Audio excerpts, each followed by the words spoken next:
Listo. Entonces, la sesión ya está siendo grabada. Yo después lo que hago es subir otra vez a YouTube esta grabación. Hacemos el mismo proceso de compartir el video y la grabación en Sicua, el link de YouTube en Sicua. ¿Listo? Eso resuelve la pregunta que tenía Lina María. Muy bien. Entonces, volvamos a la discusión. Creo que ya estamos todos. ¿Alguien puede verificar, alguno del equipo pedagógico puede verificar si hay alguien en Collaborate?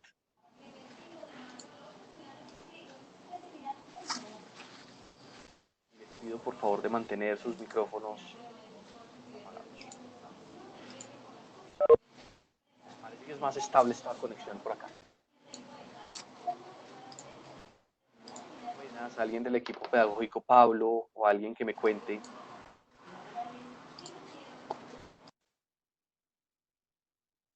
25 en Collaborate.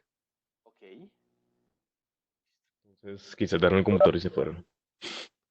Démosles un minutico aquí. Sí, no. Ya habíamos visto con otros profesores que Collaborate y Sicua en particular estaba teniendo problemas a ciertas horas. Estas horas que estamos contando acá.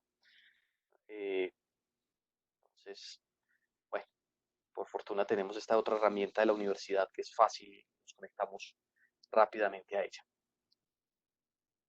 ¿Listo? Bueno, entonces, continuemos con la sesión, ya habiendo resuelto creo que parcialmente este problema. Entonces, les decía a ustedes en esto, entonces siguen viendo mi pantalla en blanco, ¿no? Mi pantalla ahí donde estamos haciendo los mamarrachos. En ese ejercicio, señor. Entonces, en ese ejercicio les decía, los salarios reales se igualan a la productividad marginal del trabajo, pero esto es una discusión del primer postulado de la economía clásica, que es un primer postulado que da origen a la función de demanda de trabajo. Entonces, la demanda de trabajo nace como resultado de las decisiones de los empresarios de maximizar beneficios sujetos a un conjunto de restricciones que básicamente tienen que ver con la tecnología de producción. Por favor, los que tienen micrófonos activos, ya.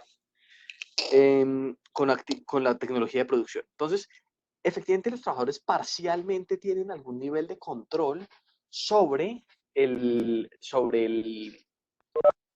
la productividad marginal, pero esa primera respuesta a la pregunta uno que hacíamos en el sondeo no tiene mucho sentido porque el segundo postulado, que era sobre el que preguntábamos, Andrés Felipe, señora, no se ve nada en la pantalla.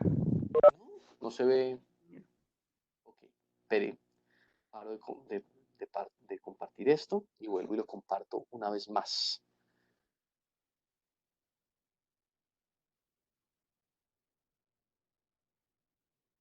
En este momento, ahora sí. Sí, señor, ahora sí. Uy, buenísimo, gracias. Listo. Por favor, estén ustedes pendientes ahí del chat, porque me cuesta mucho estar viendo chat y pantalla y todo. ¿Listo? Gracias. Ahora sí, creo que ya todos vienen. Entonces, les decía, esa productividad marginal del trabajo igualada a salarios tiene que ver con el primer postulado de la economía clásica que determina la demanda de trabajo, ¿cierto? Y ese primer postulado es una decisión de los empresarios que sigue la lógica de la elección racional que estamos dibujando acá, maximización de beneficios sujetos a la tecnología de producción.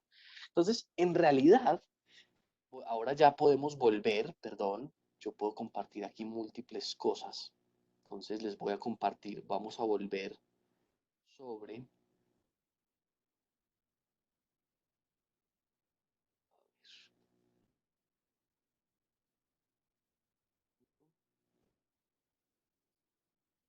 tenía yo el sondeo.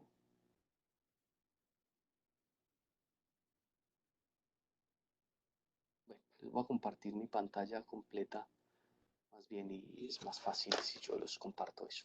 Entonces, el sondeo está en algún lugar acá. Ya, ahora sí. Entonces, ustedes están viendo ahí el sondeo. Entonces, la primera pregunta en realidad no tiene mucho sentido porque ¿sí? ¿Alguien? hablar, no, listo. La primera pregunta no tiene mucho sentido porque en realidad está hablando de productividad marginal cuando se le pregunta sobre el segundo postulado clásico y en realidad la productividad marginal tiene relevancia para el primer postulado, no para el segundo postulado.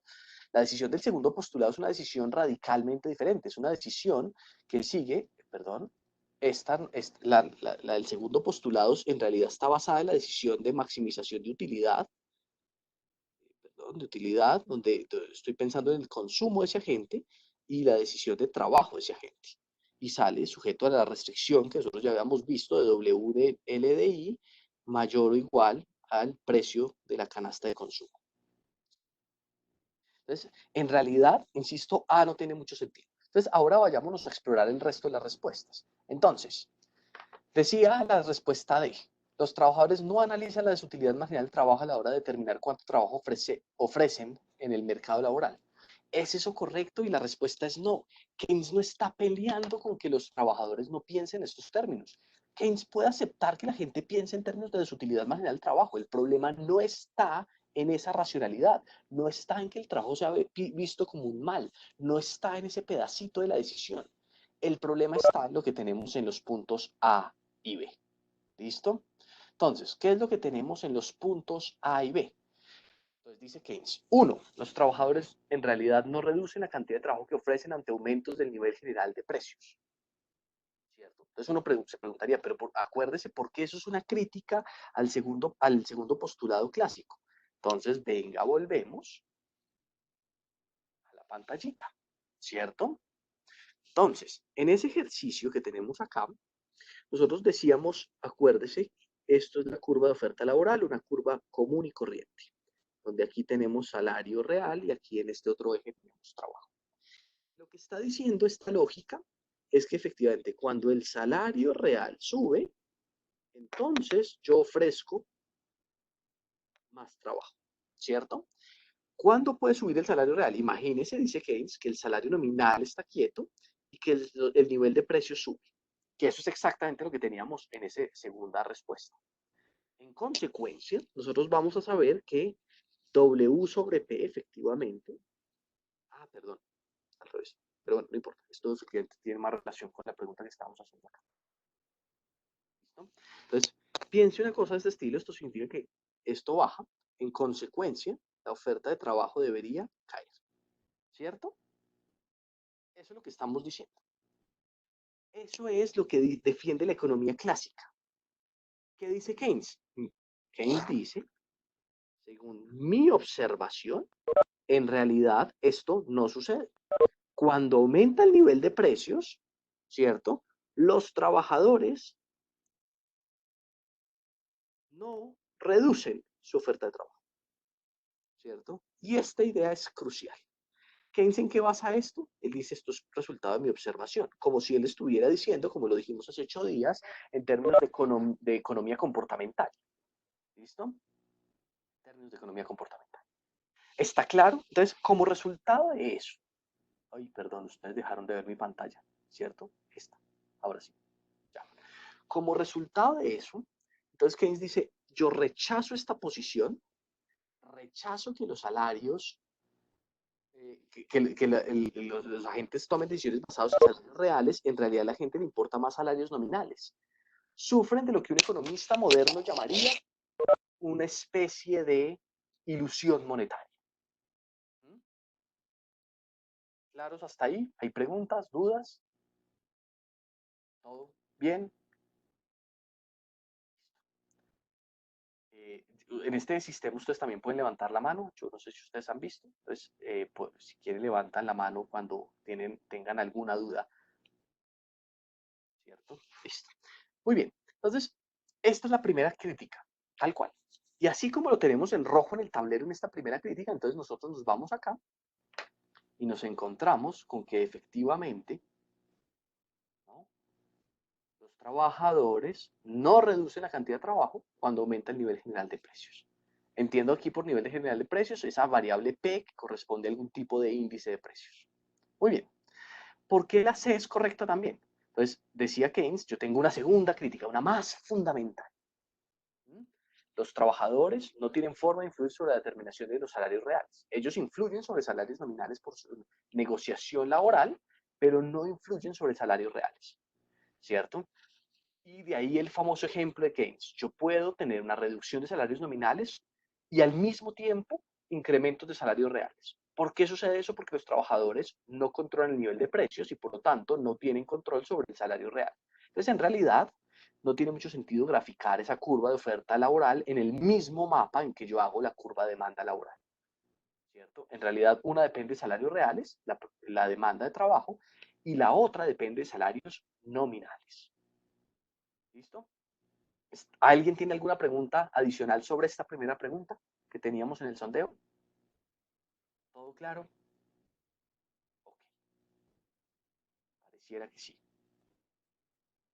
Muy bien, entonces pasemos ahora a la segunda pregunta. La segunda pregunta decía, para Keynes, los determinantes de la inversión son. ¿Cuáles son? ¿Se acuerdan cuáles eran los nombres técnicos? ¿Por qué la A, la B y la D no son? ¿Quién se anima a darnos algunas respuestas?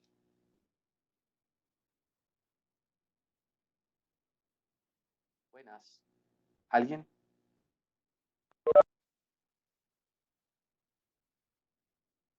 ¿Alguien escribió por ahí de pronto? No.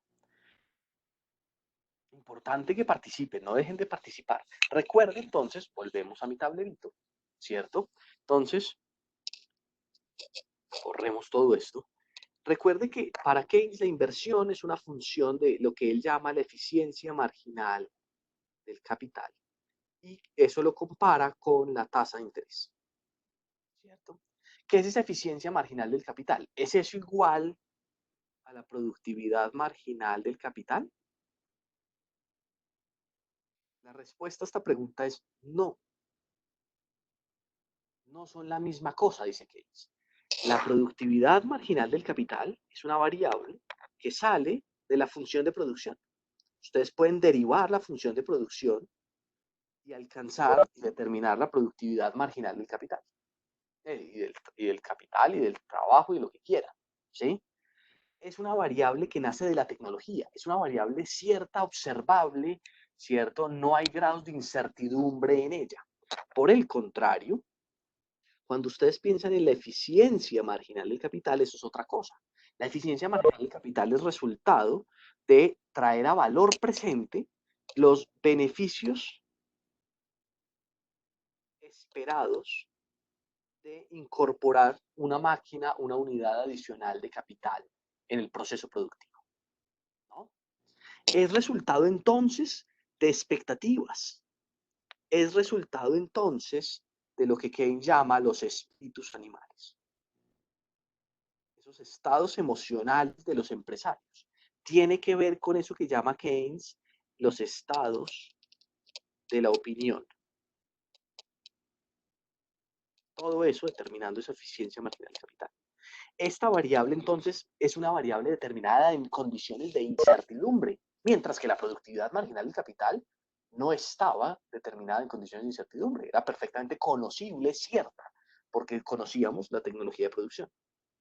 Aquí no. Aquí predomina la incertidumbre radical en esta economía. ¿Listo? Eso es un poco lo que está allí. Entonces, volvamos a la pregunta, ¿no? Si ustedes observan, efectivamente, como resultado de esta reflexión que acabamos de hacer en el tablerito, la respuesta A y la B quedan descartadas. Keynes piensa que lo importante de la decisión de inversión no es la tecnología de producción, es sobre todo lo que yo espero que vaya a pasar con la economía. ¿Mm? Eso nos permite descartar A y B. Y la D, para entender por qué descartamos la D, yo quiero que vayamos rápidamente a la pregunta 3. La pregunta 3 preguntaba sobre cuál relación causal es correcta desde la teoría de Keynes. ¿Listo? Y la respuesta correcta es la B. Pero quiero que alguien nos cuente por qué. ¿Por qué la A no es? ¿Por qué es la B? Entonces, pero espere, pare un segundo. Para entender eso, necesitamos entender esta pregunta adicional. Acá. Entonces, yo quiero que ustedes nos cuenten esta respuesta. Muchos yo ya vi la respuesta antes de compartir mi pantalla y entonces yo sé que muchos respondieron que sí son capaces de crear ese mecanismo causal. ¿Podrían contármelo? ¿Podríamos reconstruirlo? ¿Nos ayudan con eso? Entonces, ¿Quién nos cuenta? Participen, por favor. Active su micrófono y cuéntenos.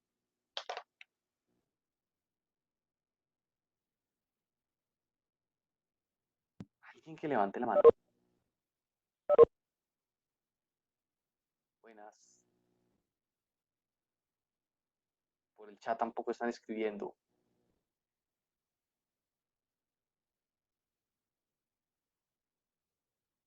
¿Cómo funcionan esos mecanismos? Esa espiral, esa cosa sumamente negativa de Keynes. Pues esa forma como Keynes explicaba la existencia de la Gran Depresión, la existencia de una recesión fuerte. ¿Alguien? Hola, Hola, lo escuchamos. No sé quién pues, está ¿quién hablando, es? pero identifíquese, por favor, que yo aquí no lo logro ver. Gabriel Quintero. ¿Qué tal? Gabriel, ¿qué más? Keynes explica que lo que pasa es que, sobre todo con las expectativas futuras, como lo que su teoría está basada en expectativas futuras, lo que pasa es que se obtiene un mecanismo de expectativas autorrealizadas y lo que sucede es que cuando estamos en una crisis la gente se siente mal y va a seguir asumiendo que va a seguir mal la cosa. Entonces, por el mecanismo de expectativas autorrealizadas, ellos bajan la marginalidad, o sea, mejor dicho, terminan bajando los salarios,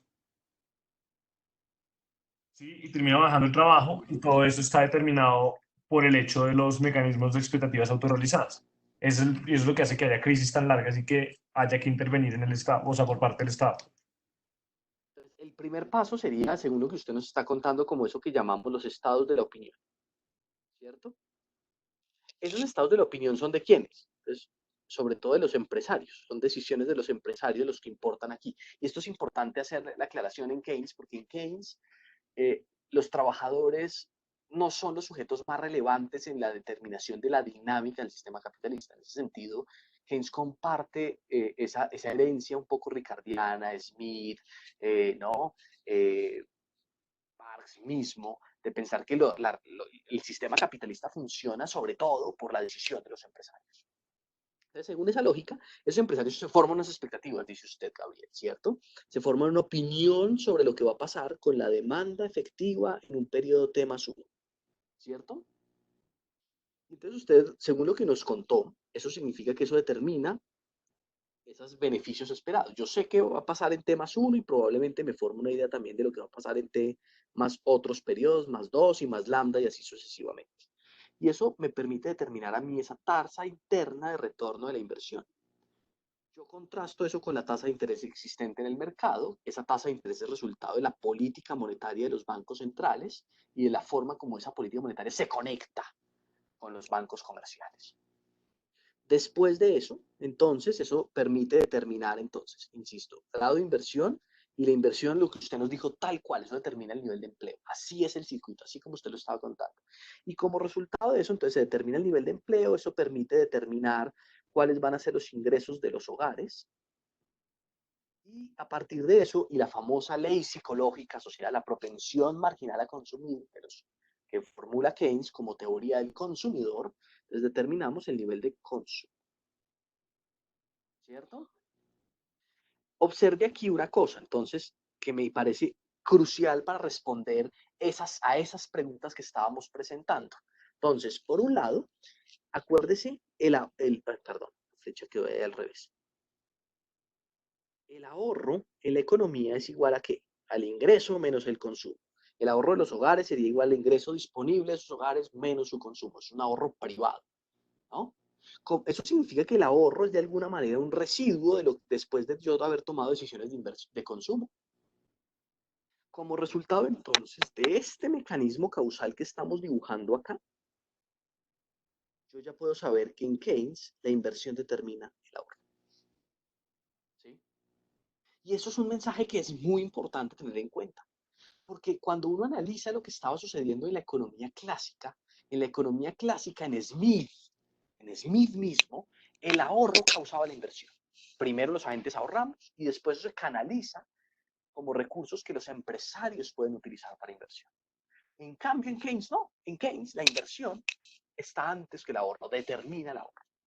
Y es el mecanismo causal de las espirales positivas o negativas la que nos permite entender esto, ¿cierto? Ya sea que los inversionistas, los empresarios inviertan poco o mucho, eso va a determinar un nivel de ahorro más o menos alto también. ¿Claro?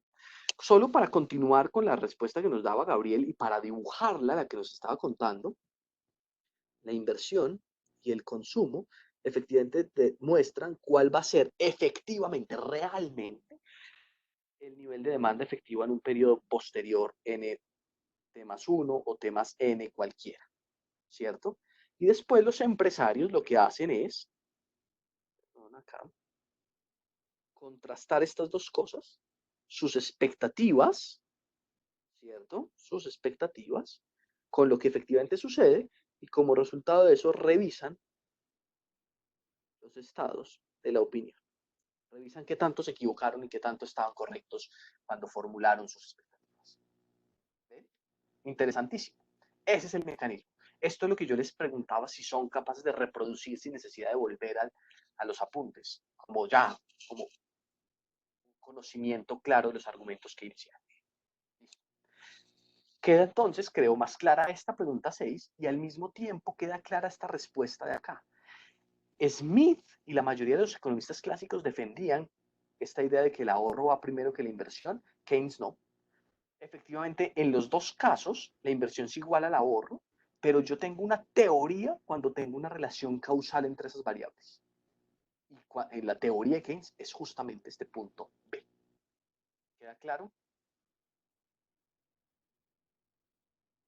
Felipe levantó la mano. Felipe.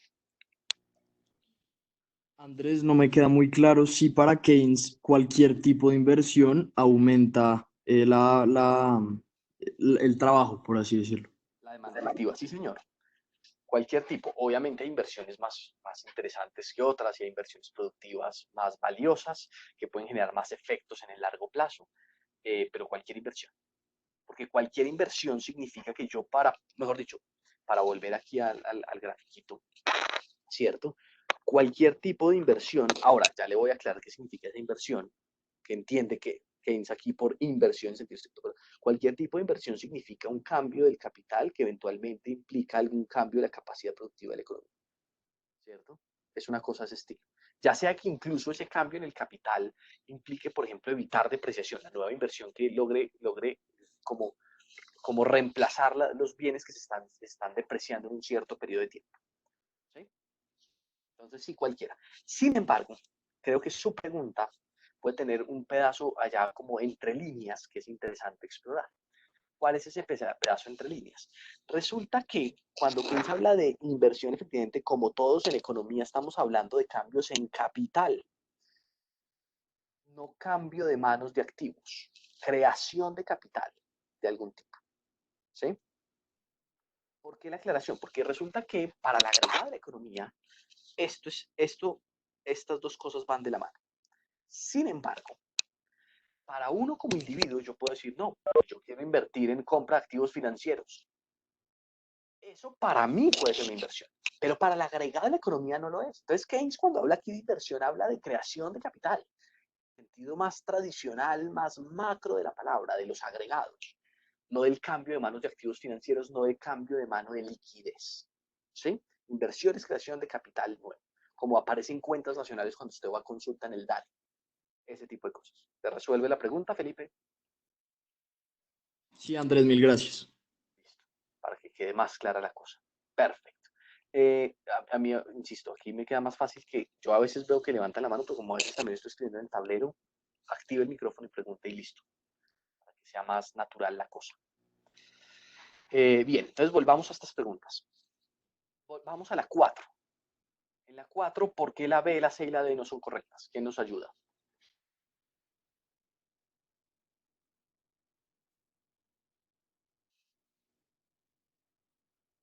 ¿Alguien que quiera participar? Si quieres, yo te la respondo. Señor. Un segundito que lo había anotado. Ah, sí. Lo que pasa es que cuando tenemos una trampa de liquidez, las políticas usuales que se tratan pues en estos casos, para aumentar la demanda efectiva y que tengamos el nivel de empleo, pues de total empleo, es utilizar políticas económicas de, ¿cómo es? Sí, de manipular la tasa de interés, excepto que hay algunos límites de la tasa de interés que no pueden, límites inferiores, y estos límites inferiores hacen que uno no pueda, por estas políticas, alcanzar niveles de pleno empleo. Y de esta manera se crean las trampas de liquidez. Entonces, efectivamente, la trampa de liquidez es una situación en la cual la política monetaria deja de ser eficaz, es ineficaz. Es una situación en la cual frecuentemente se asocia con un límite inferior del nivel de tasa de interés. ¿Por qué la B, la C y la D no son? Entonces, la primera, porque la trampa de liquidez no dice nada sobre la demanda de dinero, más allá de que en algún momento se aplana. Entonces, puesto como en términos de uno de los dibujos que ya hacíamos en alguno de en varios de los videos y en la sesión anterior, yo imagínense que tengo oferta monetaria por acá y demanda de dinero. Llamémosla esa demanda de dinero LD, ¿cierto? Yo tengo entonces una curva de demanda de dinero y esa curva puede aplanarse aquí abajo y eso está asociado con la trampa de liquidez, pero no tiene que ver con que la demanda de dinero se mantenga en sentido estricto constante. Observe que en realidad la demanda de dinero está cambiando, solo que a una misma tasa de interés. Es la tasa de interés la que tiene un límite inferior, no la demanda de dinero. De hecho, Keynes, después, en este libro y en su famoso Tratado de la Moneda que publica en los años 20, que es interesantísimo en términos de teoría monetaria, teoría económica monetaria, él va a mostrar que muchas veces la demanda de dinero es una demanda que se mueve fácilmente, que se desplaza fácilmente, porque depende de qué. Esa demanda de dinero depende de la tasa de interés, efectivamente, por eso está en este mapa, pero también depende del nivel de producción. Y entonces, y depende además, uno podría interpretar de un tercer factor que con frecuencia no se mete en la modelización de las ideas de Keynes, pero que es importante, las expectativas. Resulta que yo demando dinero por motivo de precaución. Y mi motivo de precaución es un motivo yo anticipo que la situación va a ser complicada en el futuro y entonces puedo demandar moneda. Y eso, más o menos moneda, y eso puede llevarme a mover esta curva de demanda fácilmente hacia arriba o hacia abajo. Entonces la demanda de dinero no tiene por qué mantenerse constante. No tiene nada que ver con la noción de trampa de liquidez. La respuesta C tampoco es correcta porque la respuesta C dice la oferta monetaria no puede aumentar más, pero en realidad Keynes siempre va a decir esta oferta monetaria puede aumentar cuantas veces se necesite porque es una decisión exógena de los bancos centrales. Los bancos centrales son los que determinan en estas curvas verticales, que son las ofertas monetarias. Tenemos a esto, la oferta 0, 1 y 2, puede aumentarlas a voluntad.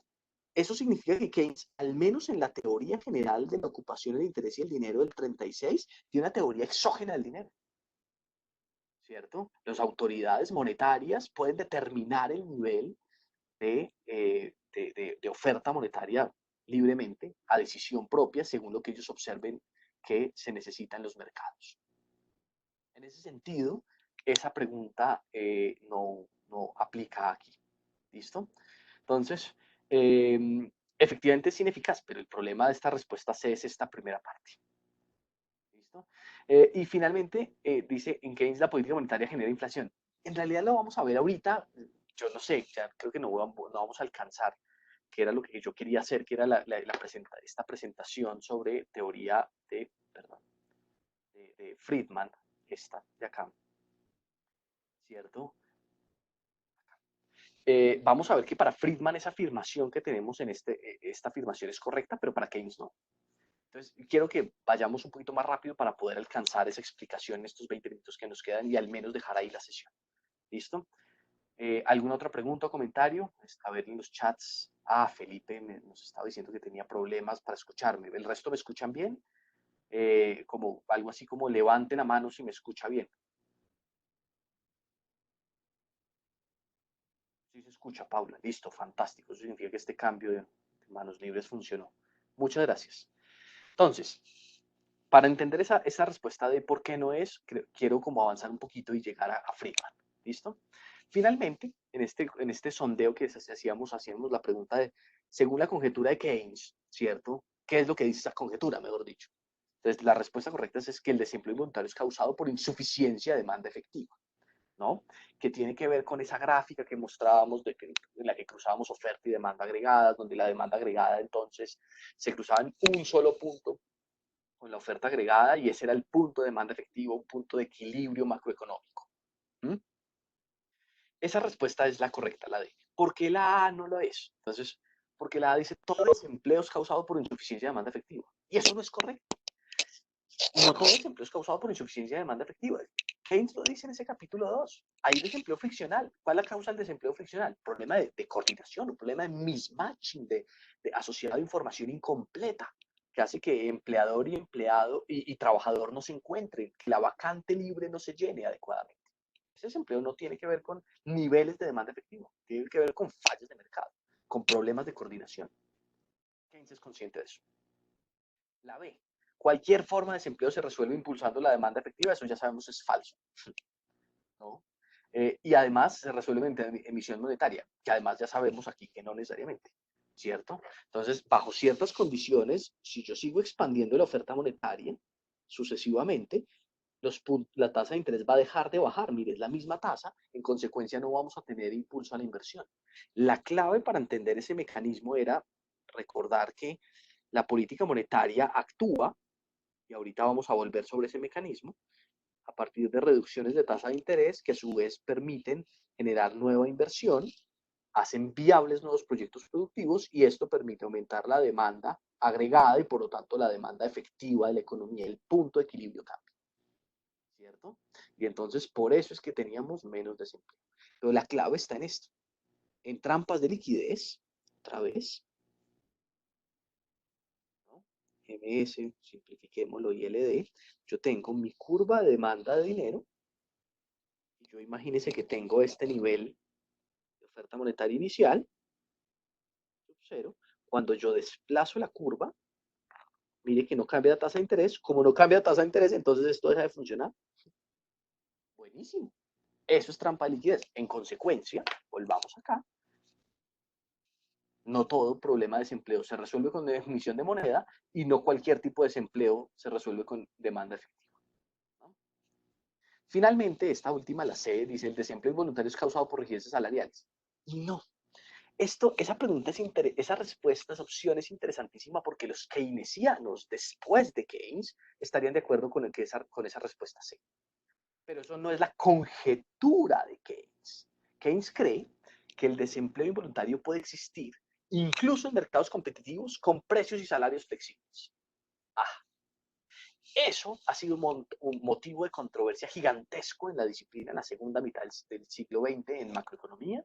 Algunos diciendo que Keynes tenía razón, esa conjetura efectivamente es una hipótesis cierta. Y otra gente decía, no, Keynes estaba equivocado, ese pedazo de su teoría estaba mal. ¿Listo? Pero Keynes mismo no cree en esto. Él supone en algún momento de su libro que los salarios nominales son fijos por facilidad de su análisis, pero su conjetura es que él no necesita ese supuesto. Y él mismo lo dice en esos capítulos que ustedes leyeron. No se preocupen, yo más adelante en el libro voy a levantar ese supuesto. Y lo va a intentar hacer más adelante. ¿Listo? Que lo logre efectivamente o no es otra cosa. La pregunta es, ¿cuál es la conjetura? Y la conjetura no es C, es D. ¿Hay hasta aquí preguntas? Parece que no. Entonces, vámonos a la presentación. De hecho, me gustaría más hacer la presentación aquí en la tableta. Pues perdón, hago cambio acá.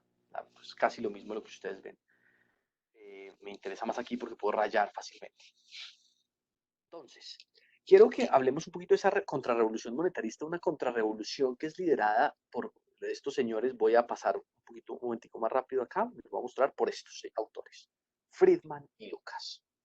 Dos autores, Friedman muy conocido en muchos medios, es como el gran economista conocido, popular, o no tan popular, a veces odiado, pero todo el mundo lo reconoce en sociología, en ciencias sociales, en la segunda mitad del siglo XX. Es un tipo hiper famoso con un programa de televisión asociado a ese famoso libro de Libertad de elegir que hace con su esposa Rose Friedman. famoso por libros de difusión como el que ustedes leyeron para el taller 2, Capitalismo y Libertad, cosas de ese estilo.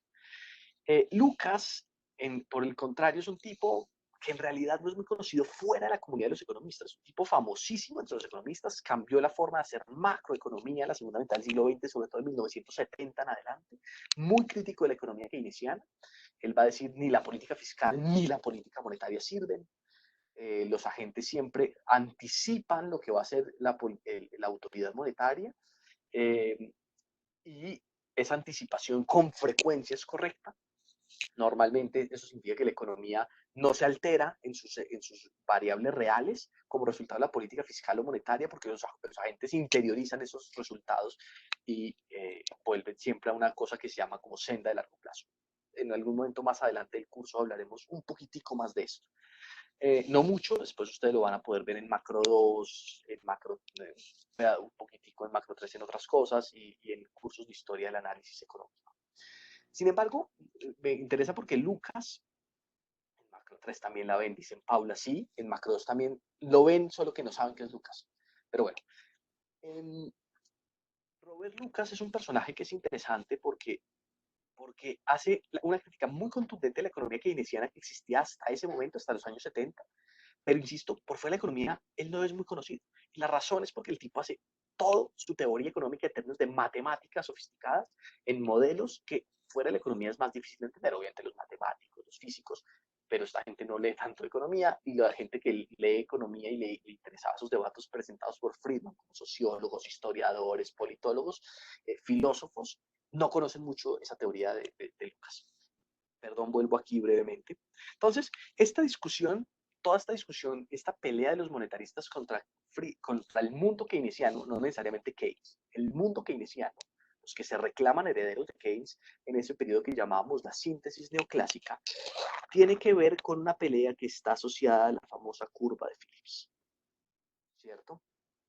Es una curva que inicialmente es una curva empírica determinada en los años 50, la construyó un economista, Alvan Phillips, en el 57, un economista británico, que grafica en el 57 salarios monetarios nominales, W, versus nivel de desempleo. Y el tipo grafica datos, puros datos empíricos, y se da cuenta que hay una relación negativa entre eso. Después, estos autores, también muy importantes, premios Nobel, Samuelson y Solow, construyen una teoría que le da sentido a ese análisis empírico de Phillips. Y esa teoría ya empieza a introducir entonces aquí inflación, miren, ¿cierto? En el eje de las y desempleo acá. Y encuentra una relación negativa.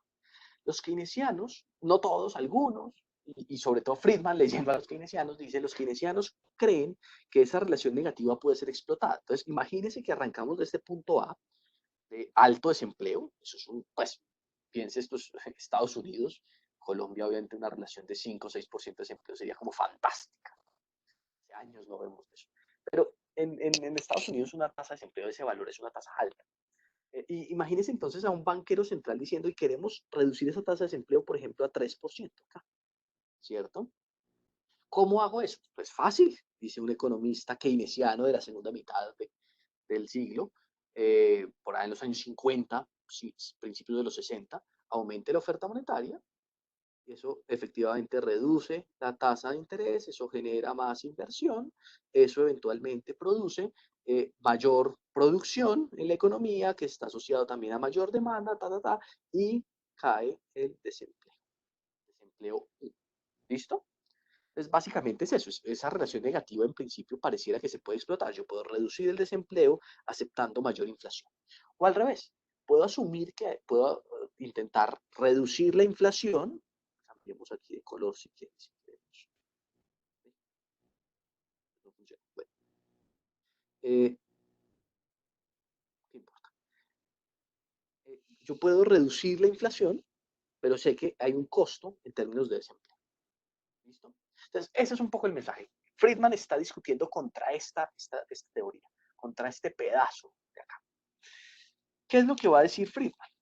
Friedman va a decir, pero espere, resulta que la observación del mundo real nos está dando un reto que el mundo keynesiano en esa grafiquita simple no puede entender. Mire, tenemos años 70, 60, 70, una inflación que está creciendo, mire el lado izquierdo de esa gráfica, ¿cierto? Una inflación que crece y al mismo tiempo un desempleo que crece. ¿Cómo puede ser eso posible? La gráfica anterior nos estaba mostrando otra cosa, nos decía que es que había una relación inversa y los datos dicen que los dos se están moviendo en la misma dirección, que tenemos alta inflación y alto desempleo en los 70 y que además tenemos bajo crecimiento, ¿no? Y esa angustia lo lleva a Friedman a decir, bueno, ¿y qué hacemos? Entonces, a Friedman, a Lucas y a Phelps. Voy a pasarme por esta no voy a presentarla con detalle esta vez. Ahorita me devuelvo a este pedacito, o de una vez, esto es un poco una anécdota graciosa. Friedman, como era tan conocido, efectivamente fue asesor de Reagan en los años 80, en ese periodo que a veces la gente conoce como, entre comillas, aquí políticas neoliberales, pero además influenciaba a este señor, a Terminator, ¿cierto? Cuando fue gobernador de California antes, él dice, mire, la cita es fantástica, ¿cierto? Friedman es uno de los mejores pensadores, más grandes pensadores económicos del siglo XX y me ayudó a entender efectivamente cómo funciona la moneda, ¿no? La libertad individual, los mercados y tal. El tipo es un admirador del señor Friedman. Y la razón por la cual Schwarzenegger y Reagan afirman eso tiene que ver con esto, la famosa teoría cuantitativa del dinero, que es como el punto de partida del análisis de Friedman. Oye, esto finalmente no vuelve a funcionar. Bueno, entonces ese punto de partida tiene que ver con la famosa ecuación cuantitativa del dinero. ¿Quién nos cuenta en qué consiste esa ecuación? Creo que ustedes ya todos la habían visto. Además, en los videos brevemente lo mencionamos. A ver, alguien que nos cuente. En los chats hay palabras. No, pero no, nada nuevo. ¿Quién se atreve a decirnos qué significa la M, la B, la P y la Q en esa ecuación? ¿Y por qué esa ecuación necesariamente es una igualdad? Esa ecuación es una identidad contable. ¿Alguien? ¿No? Yo no estoy viendo si alguien está levantando la mano. Si alguien está levantando la mano, por favor, solo hable, porque es que es muy difícil estar pendiente de todas estas dimensiones de la discusión. Entonces, M es la oferta monetaria, V, pues, es la velocidad de circulación de la moneda, cómo cambia de manos, con qué velocidad los billetes y monedas, si quiere pensarlo fácil, cambian de mano. Eso significa que M por V es la cantidad de dinero nominal que nos permite hacer transacciones en la economía en un periodo de tiempo determinado. P es el nivel de precios de la economía, Q la cantidad de mercancías, P por Q entonces es PIB nominal, y eso es una identidad contable porque necesariamente el valor de lo que yo transo tiene que ser igual al valor de los medios monetarios utilizados para hacer esas transacciones. Entonces, eso es. ¿Listo? Creo que esto ayuda a resolver. Pero esto es una ecuación cuantitativa. ¿Cuándo se vuelve teoría? Cuando yo involucro una relación de causalidad. Entonces, Friedman dice, el aumento de la oferta monetaria genera un incremento en la inflación. Pero ¿cuáles son los supuestos de eso, economistas? Ustedes ya han visto eso. ¿Cuáles son los supuestos de esa historia? De que efectivamente, si yo tengo un aumento de la oferta monetaria, eso genera un aumento de los precios. En la ecuación cuantitativa. Volvamos si quieren a la ecuación cuantitativa. No estábamos aquí, estábamos aquí. ¿Listo? ¿Cuáles son los supuestos? Miren la ecuación. ¿Bajo qué condiciones esa afirmación que acabamos de hacer ahí es cierta basada en esta ecuación? ¿Quién nos cuenta? David. Carlos David estaba con el micrófono activado. Entonces, Santiago en el chat nos dice velocidad constante. Listo, lo pusimos. Pero no es el único supuesto. Si solo la velocidad fuera constante, yo podría tener variaciones de la oferta monetaria que repercutieran también sobre la producción real. Q. El PIB constante, dice María Alejandra. ¿Y qué significa PIB constante? ¿Cuándo este PIB es constante? ¿En qué condiciones?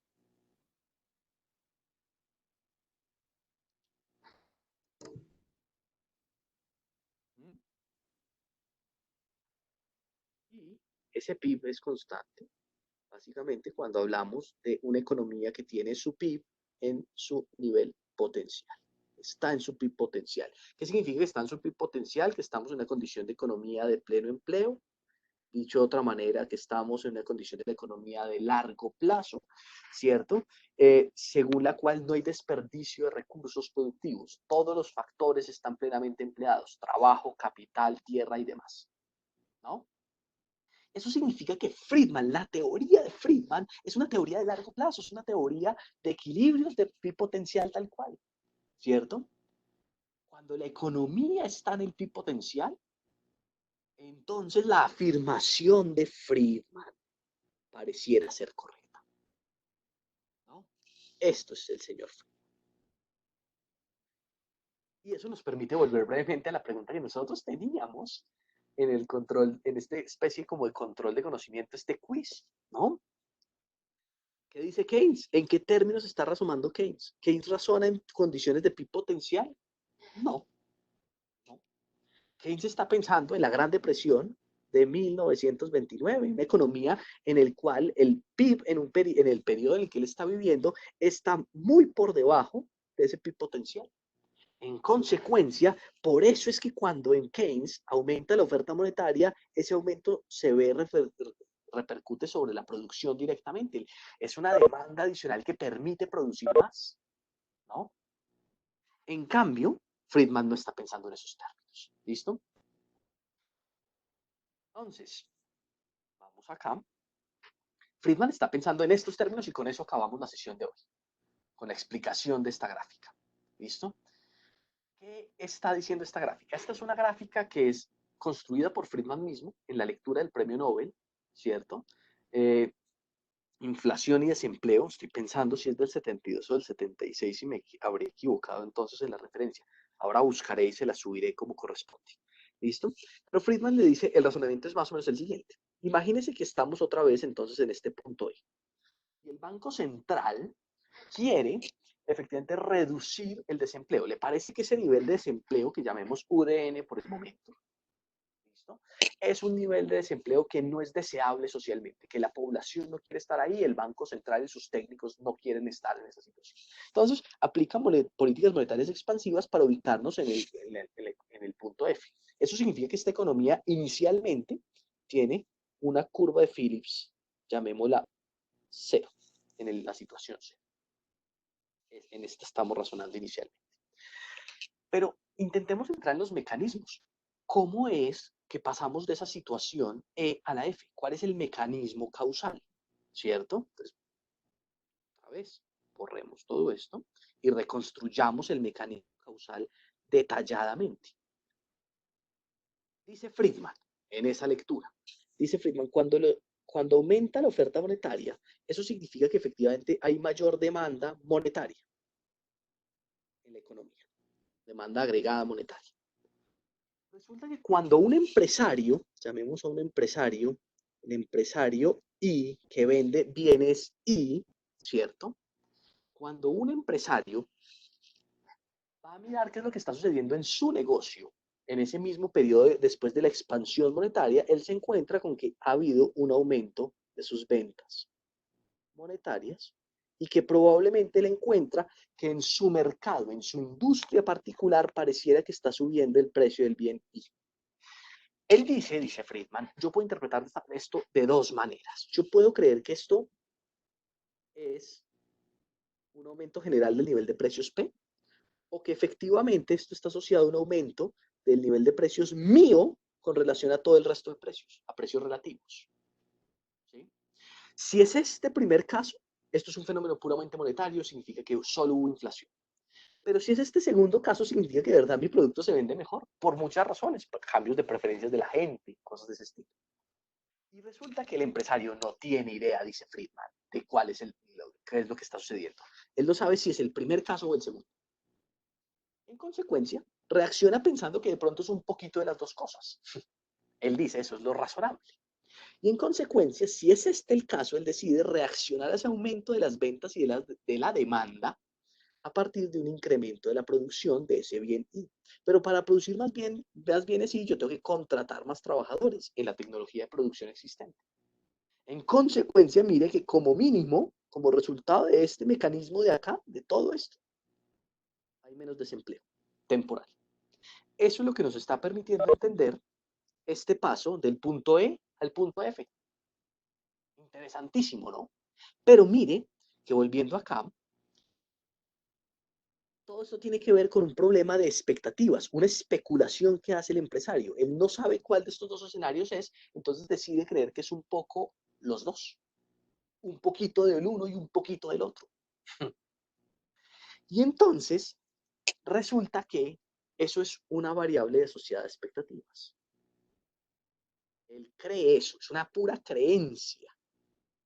Y eso, esa creencia lo conduce a todo este desarrollo que tenemos acá. ¿Cierto? Muy bien. Pero resulta, dice Friedman, que la gente no es boba. Y la gente eventualmente ajusta sus expectativas. Y dice, fue pucha, no, eso era pura inflación.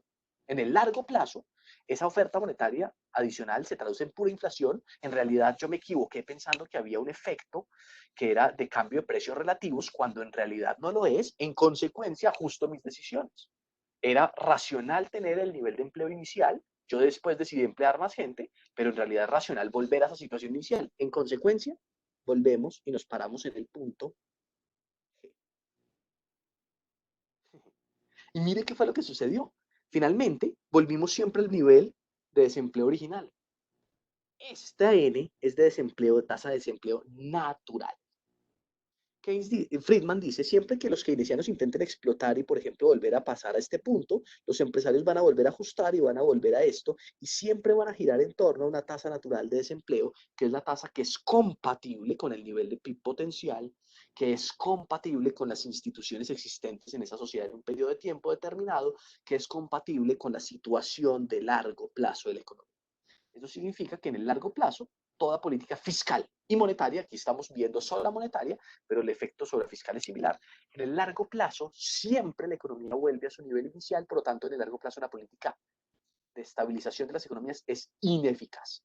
Esa es su crítica contra la economía keynesiana. Vamos a parar aquí. Nos faltan ver unos temas que yo quería que avanzáramos hoy, es un poco estas ideas aplicadas a América Latina, el debate entre estructuralismo latinoamericano cepalino, de la CEPAL, pues, versus los Chicago Boys y los herederos de Friedman en América Latina. Y eso nos pasa en parte porque nos tocó cambiar de plataforma, en parte porque creo que nos hemos venido dando cuenta que estas clases virtuales rinden un poquito menos que lo que tenía presencial y programado. Entonces, eso significa que vamos a hacer una cosa, y es para la semana entrante voy a pensar una dinámica en la que probablemente tengamos sesión del martes sincrónica, y voy a ver si mantengo jueves sincrónica, sí, entonces no tenemos videos esta semana en general, o jueves asincrónica, pero el martes muy probablemente va a ser sincrónica. Yo les estaré avisando con la guía semanal y con un anuncio sobre eso este fin de semana. ¿Listo? No sé si tienen dudas sobre estos temas, no sé si quieren que profundicemos en estos minutos, no sé si alguien se quiere quedar a hacer algún tipo de discusión o hablarnos algo sobre la dinámica de la clase. Muy bienvenido. Este video voy a parar de grabar aquí para después subirlo a YouTube y subirlo como enlace a Secuá. Muchas gracias a todos por haber venido y por haber participado. Gracias por haber hecho el sondeo. Quedo pendiente de sus reacciones.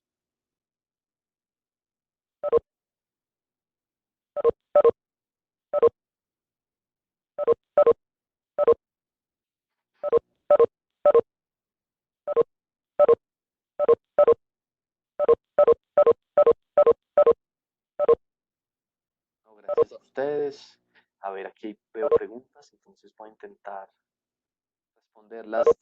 Dice María Alejandra, ¿puedes repetir que cambia las expectativas para que vuelva a subir el desempleo? Sí, señora. Voy a volver sobre eso. Aquí brevemente. Entonces, aquí. Entonces, a ver qué dice mi lapicito. Lo que está sucediendo es que, como lo veíamos en esta gráfica, María Alejandra, el problema aquí es que los empresarios reciben una señal, esta señal, ¿cierto? Esa señal ellos no saben cómo interpretarla, pueden interpretarla como esta situación A o como esta situación B. Si la interpretan como que parcialmente es B, entonces eso es una pura creencia sobre cómo funciona el mundo. En consecuencia, a partir de esa creencia determinan hacer estos cambios, sobre todo este cambio de contratación que aumenta reduce el desempleo. Pero claro, observe que en realidad Friedman está diciendo, no, mire, el problema es que en realidad esto siempre genera inflación, acuérdese, teoría cuantitativa. Entonces, en realidad el empresario, al interpretar que esta señal fue parcialmente este caso B, se equivocó, cometió un error. Entonces, después corrige el error y dice, no, esto no fue. Y si esto no fue, entonces no tiene sentido que yo intente aumentar la producción. Entonces no tiene sentido que yo intente generar más empleo. Entonces, vuelvo a mi situación original, al empleo que producía inicialmente. Y ese empleo que producía inicialmente me genera esta tasa de desempleo. ¿Sí? Entonces, creo que eso le resuelve, María Alejandra, parcialmente la duda. ¿Listo? Y nos pregunta Santiago Hoyos, si el gasto del gobierno causa que se supere el punto de pleno empleo según Keynes, ¿qué pasa? Keynes no está, entonces después lo vamos a ver, pero Keynes no está pensando en esa situación. Efectivamente, si eso sucede, puede generar inflación. Entonces, Keynes, la política keynesiana, eso que se conoce como política keynesiana de aumento de gasto público, aplica según el mismo Keynes, solo cuando estamos en épocas de crisis. En épocas de auge, el Estado no tiene por qué incurrir en déficits especiales. De hecho, la política contracíclica adecuada en ese caso es generar superávit fiscal. Yo los voy a invitar a María Alejandra y a Santiago que nos escriban esta misma pregunta, así tal cual, la copien y la peguen en los foros de SICUA. Y yo me voy a los foros y respondemos allí y aumentamos y ampliamos la discusión para todos, que se vuelve más interesante. ¿Les parece?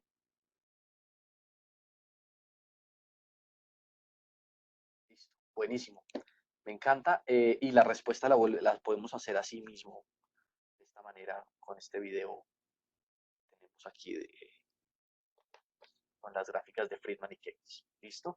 Para Juan B, el mismo tema, por favor, ponga el comentario en un foro. Yo intento aquí responderle rápidamente. Dice, la idea es asumir una inflación alta a cambio de desempleo menor. ¿No es un dilema moral? Friedman dice que no, no es un dilema. Friedman dice, vamos a tener inflación alta si usted decide intentar explotar la curva de Phillips. Mire la grafiquita acá.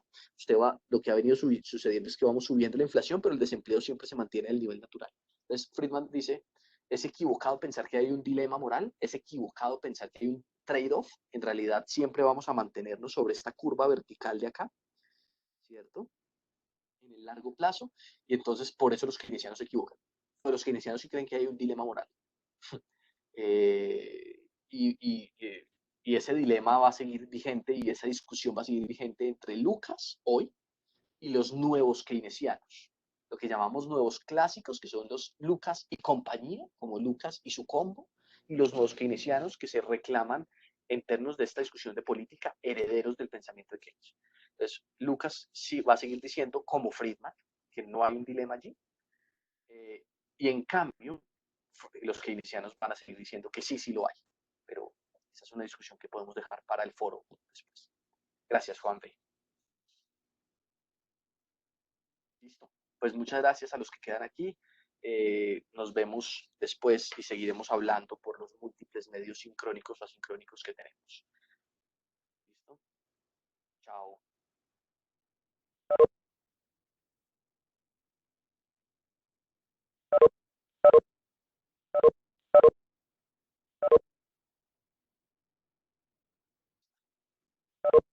¿Quiénes quedamos? El equipo pedagógico, Carlos David. Carlos, perdón, lo voy a sacar. Antes de que tenga una pregunta. Ya, listo. María Alejandra, perdón, mismo mensaje.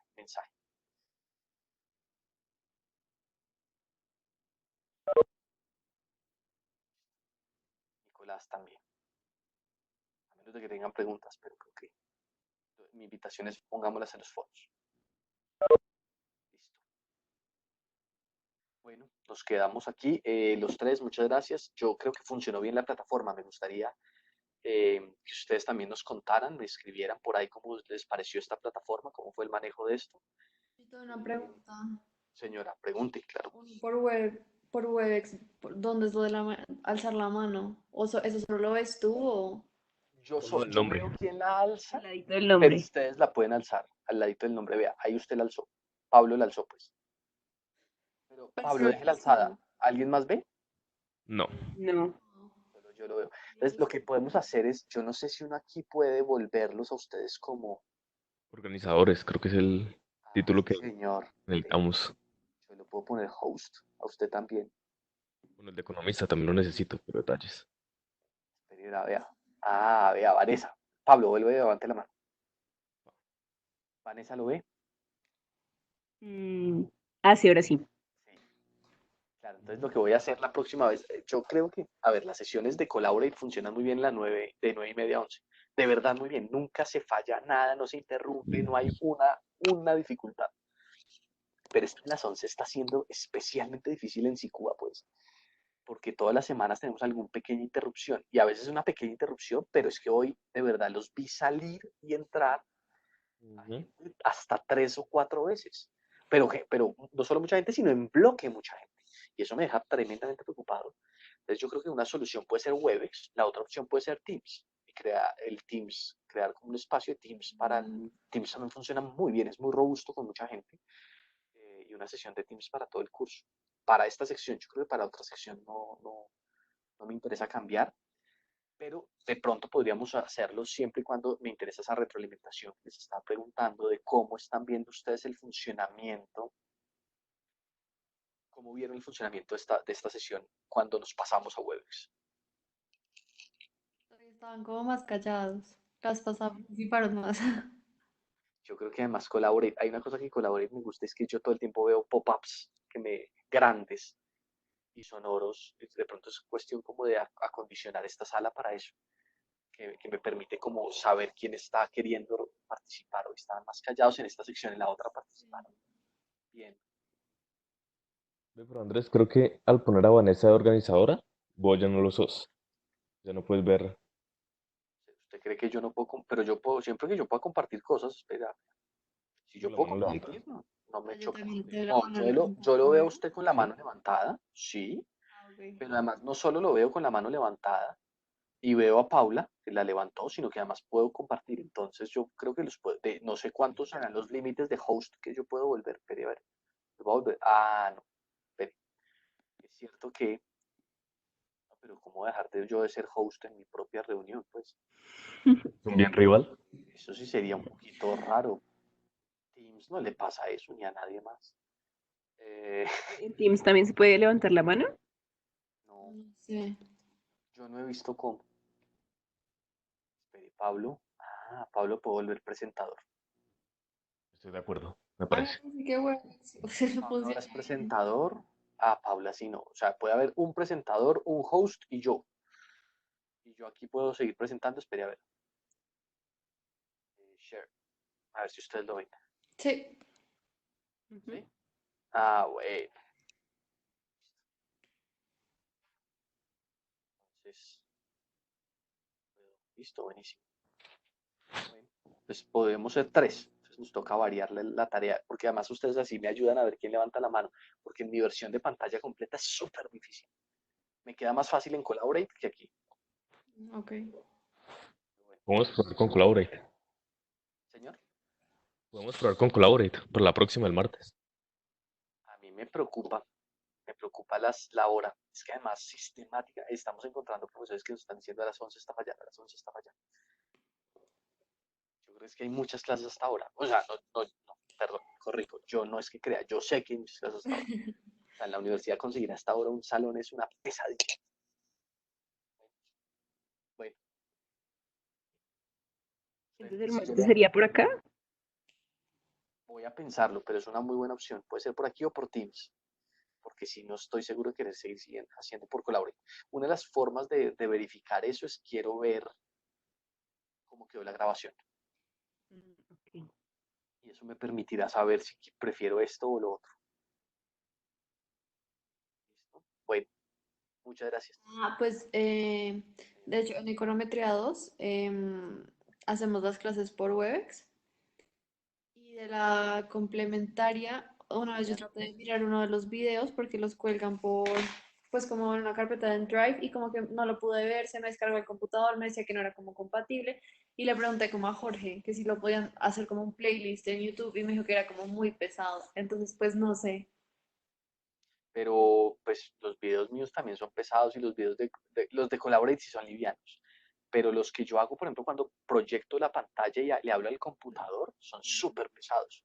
Y aún así Y entonces suben. se demoran, pero suben. Demoran. Pero se puede. Lo que pasa es que eso hay que hacerle una triquiñuela que yo no sé si los profesores conocen, yo creo que no, no todos. Habría que preguntar si Jorge, que ha sido tan curioso, que ha hecho tantas innovaciones en estas vainas, pero la triquiñuela es que usted tiene que intentar subir el video desde el celular Ok. o desde la tableta, pues desde algún dispositivo móvil. Y entonces YouTube, desde la aplicación, le pregunta, oiga, espere, esto tiene más de 15 minutos y pesa más de tanto. Entonces, usted necesita uno verificar la cuenta. Entonces, lo que hace el sistema es enviarle al celular de uno un mensaje de texto con un código. Entonces, uno verifica y ahí puede subir videos de cualquier extensión y cualquier cantidad, pero tiene que hacer ese proceso. Si usted le cuenta a Jorge, o si no me avisa, yo también podría contarle, pero puede ser también que él no quiere porque el peso es muy grande. Entonces se demora un tiempo. A mí se me demora, pues dependiendo de la velocidad de conexión. Si lo hago de noche, bien entrada la noche, no hay problema. Si lo hago bien temprano en la mañana, no hay problema. Si lo hago a esta hora es difícil. Si lo hago a las 5 de la tarde es imposible, pues se me demora media hora. Ok. No, pero buen dato. Subirlo en HD. ¿Ah? Si lo sube en HD también se frena un montón. Se puede dar la resolución a 240 y sube mucho más rápido. Yo no sé en qué resolución está eso. ¿Viste el pensamiento en alta definición? Chévere. No tengo ni idea. Ahí sí le queda la tarea de usted verificar. Revisar la... Sí, yo voy a mirar también, no había caído en cuenta. Bueno, no, pero en 240 eso queda todo pixelado. Es muy triste. Bueno, bueno, estimados. Espera, yo una última pregunta. Ah, José. claro, A ver, Andrés, ¿pudiste ver las instrucciones de las presentaciones? no. No, pero además tampoco le he dicho a Jimena que las vea porque Ok. me preocupa más Jimena. Ahorita le digo a ver si los miramos. Vale, gracias. Oiga, bueno, chao. Chao. Chao. Chao, que estén bien.